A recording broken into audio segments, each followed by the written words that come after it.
Il y a bien longtemps, dans le village d'Omo, niché au cœur des terres fertiles où le soleil semble caresser la terre avec tendresse, une ferme attira tous les regards et tous les murmures. C'était la propriété de Mama Aigreko.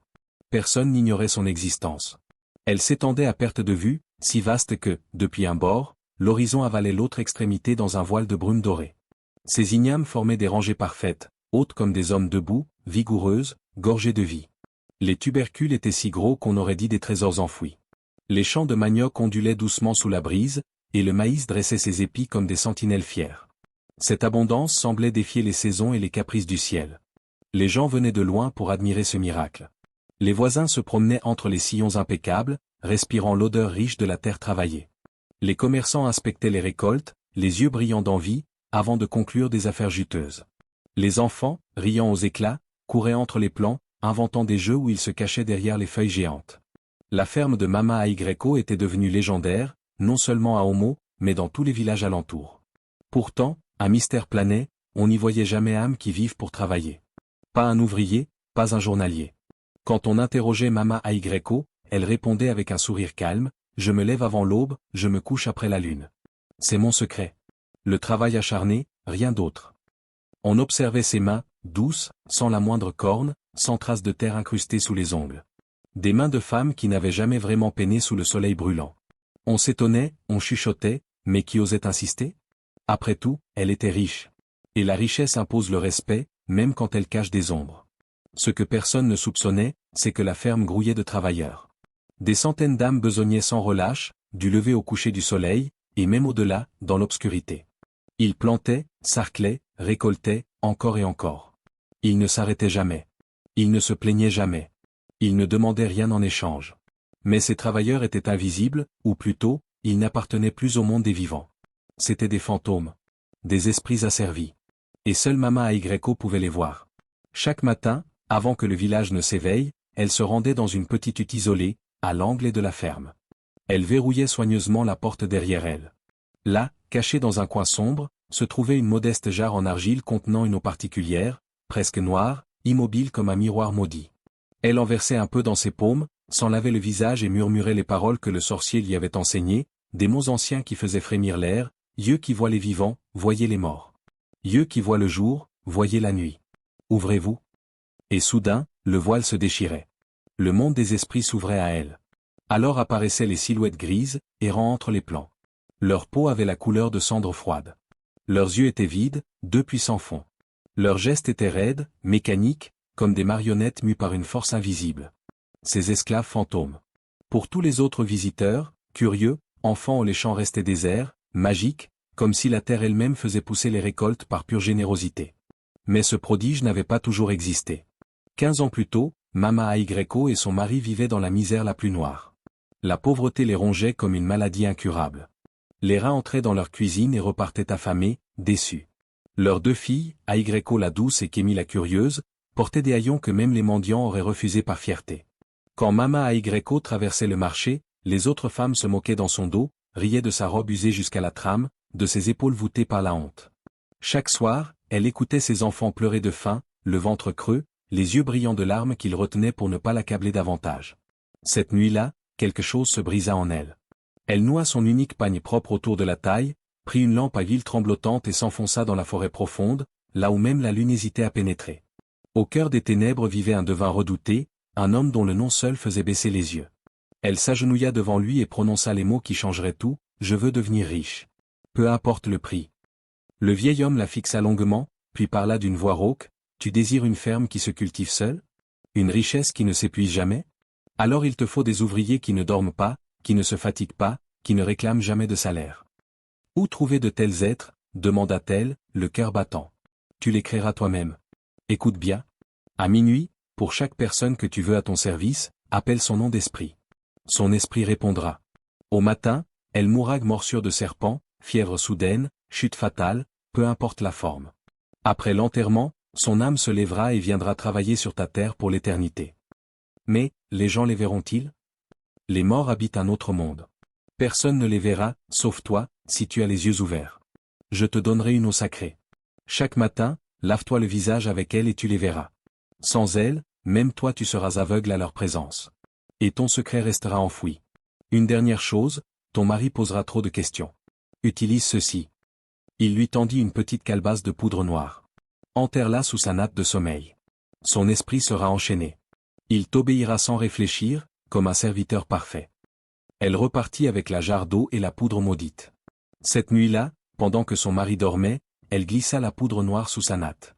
Au lever du jour, Baba Aigreco se réveilla changé. Ses yeux étaient voilés, troubles, comme s'il regardait le monde à travers un tissu sale. Il ne questionnait plus. Il obéissait. Baba, lave mon linge. Oui, maman. Baba, prépare à manger. Oui, maman. Il était devenu son ombre docile.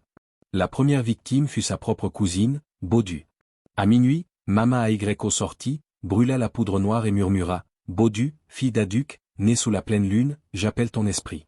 J'appelle ton esprit. » Loin de là, Baudu se réveilla en sursaut, une main invisible serrant sa poitrine. Elle voulut crier, mais sa voix s'étrangla. Elle s'effondra. Le lendemain, on trouva son corps, une morsure de serpent noir et enflé à la cheville. Le village pleura, chanta des lamentations, l'enterra avec respect. 3 jours plus tard, Mama Aigreco se lava le visage avec l'eau sacrée. Arrivée près d'une petite remise, elle posa une grande marmite de nourriture préparée par Baba. La terre trembla légèrement. Baudu émergea du sol. Plus humaine. Peau grise. Yeux vides. Sans un mot, elle saisit une ouée et se mit au travail, infatigable, sans sueur, sans souffle car elle était morte. La ferme prospéra. Pendant 15 longues années, Mama Aigreco répéta le rituel. Une à une, elle appela les âmes. Une à une, elles moururent de morts inexplicables. Une à une, après leur enterrement, elles rejoignirent les rangs des esclaves fantômes.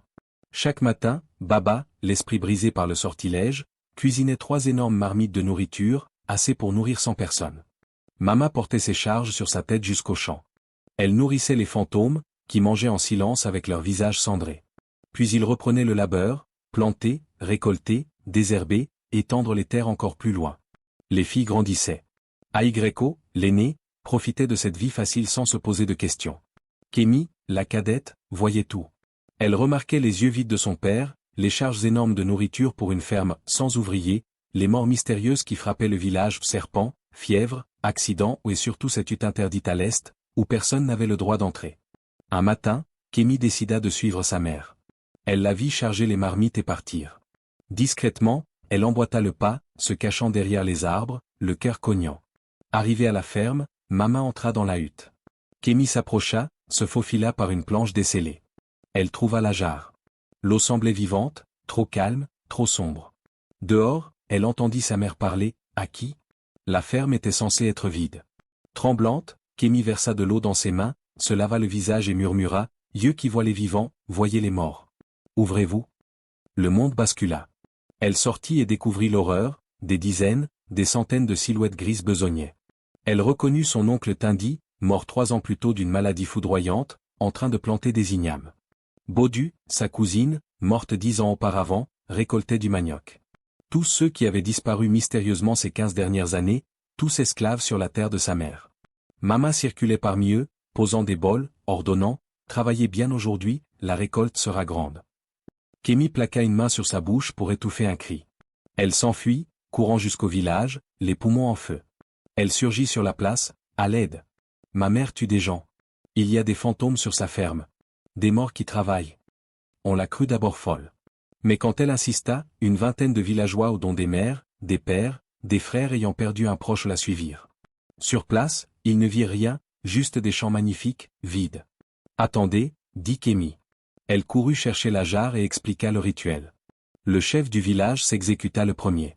Il se lava le visage, prononça les mots. Son visage devint livide. « Mon neveu?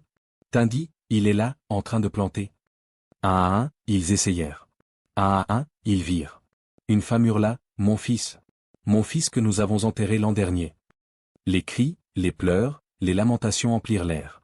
Les villageois reconnaissaient leurs disparus, condamnés à l'esclavage éternel. Mama arriva, portant les marmites vides. En voyant la foule, leur regard horrifié fixé sur ses esclaves, elle se figea. Le chef avança, la voix brisée par la rage et le chagrin, « Mama Aigreco, qu'as-tu fait ?» Elle laissa tomber les marmites. « Je peux expliquer. » « Expliquer comment mon fils est devenu ton esclave » hurla une mère. À cet instant, dans la concession familiale, la poudre noire sous la natte de Baba se fissura en deux. Son esprit se libéra d'un coup. Les souvenirs affluèrent, 15 ans de servitude, d'obéissance aveugle, d'humiliation. Il lâcha la cuillère qu'il tenait et courut vers la ferme, guidé par les cris. Là-bas, Mama était à genoux, entourée d'une foule furieuse. « Combien » tonna le chef. « Combien as-tu tué ?»« Trop, j'ai perdu le compte » murmura-t-elle, les larmes coulant enfin. « J'étais piégée. Une fois commencé, je ne pouvais plus m'arrêter. Il fallait les nourrir chaque jour, sinon ils m'auraient tué. » La foule avança, menaçante. Baba surgit alors. Il voyait tout, les fantômes, sa femme, la vérité. « Tu m'as enchaîné l'esprit pendant 15 ans. Tu m'as fait laver ton linge, cuisiner pour des morts. Je n'étais même plus capable de penser. » Mama s'effondra. Un cri primal jaillit de sa gorge, un hurlement venu des profondeurs de son âme, chargé de 15 années de crimes et de remords. Elle se prit la tête, riant et pleurant à la fois, parlant aux absents. « Pardon, mes enfants. Oncle Tindy, pardonne-moi. Ne me regardez pas comme ça. » Elle avait perdu la raison. Au même moment, les fantômes s'immobilisèrent. Ils se tournèrent vers les vivants qui pouvaient enfin les voir. Puis, un à un, ils s'estompèrent, comme de la brume chassée par le soleil. Libérés. La terre trembla. Les villageois s'enfuirent tandis qu'un grondement montait. La remise aux récoltes prit feu, des flammes froides, spectrales. En quelques minutes, tout brûla, ignames, maïs, manioc, réduits en cendres grises emportées par le vent.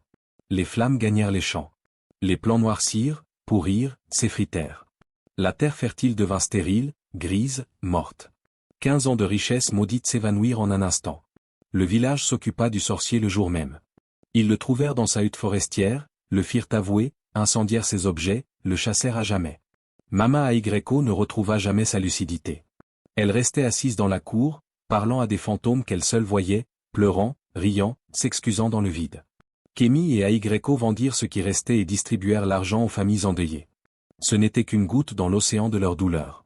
3 ans plus tard, Mama Aigreco s'éteignit doucement dans son sommeil.